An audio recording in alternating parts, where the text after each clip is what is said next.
Assalamualaikum warahmatullahi wabarakatuh. Alhamdulillah wassalatu wassalamu ala ibni abdillah ma ba'du. Para sahabat bisikan di langit yang dirahmati oleh Allah Subhanahu wa taala dimanapun kalian berada, semoga tetap dalam perlindungan Allah Subhanahu wa taala. Amin amin Allahumma amin.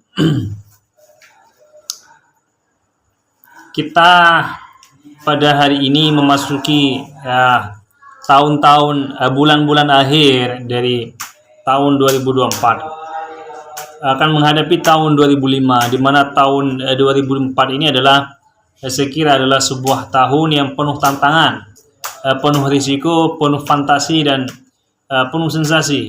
Karena kenapa? Kalau di Indonesia ini kan banyak polemik yang terjadi di tahun 2024 ini. Seperti pemilihan presiden dan wakil presiden, seperti pelantikan para menteri dan para jajarannya, seperti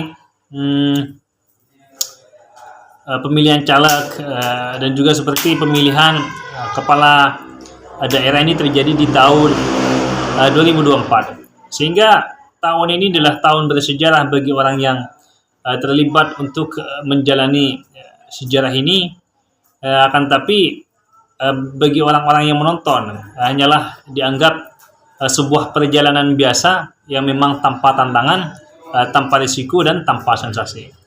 Tapi bagi orang-orang yang menjalani tahun 2004 ini dan penuh dengan kesungguhan adalah menjadi kenangan yang sangat pahit sekali, yang menjadi kenangan sangat manis sekali, sehingga sejarahnya akan mencatat sendiri bahwa di tahun 2004 ini adalah tahun yang penuh dengan fenomena-fenomena, ujian-ujian, dan juga penuh dengan fantasi yang tidak biasa seperti di tahun sebelumnya atau di tahun-tahun sesudahnya ini.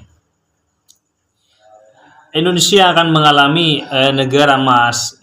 Indonesia akan mengalami masa-masa kejayaan ketika bangsa ini mampu mengaktualisasikan, mengaplikasikan apa-apa yang telah dicita-citakan oleh para the founding father kita misalkan, atau oleh para konseptor kebangsaan yang memang ingin menjadikan Indonesia ini adalah sebuah wadah kiblat nantinya, atau ikon dunia internasional nantinya, sehingga negara Indonesia ini akan menjadi negara yang berperadaban, negara yang penuh dengan kegemilangan, negara yang penuh dengan penuh cita-cita dari negara-negara yang lain, karena Indonesia sudah menjadi suatu wadah pengetahuan, peradaban, dan kemajuan yang akan menjadi kiblat di negara lain.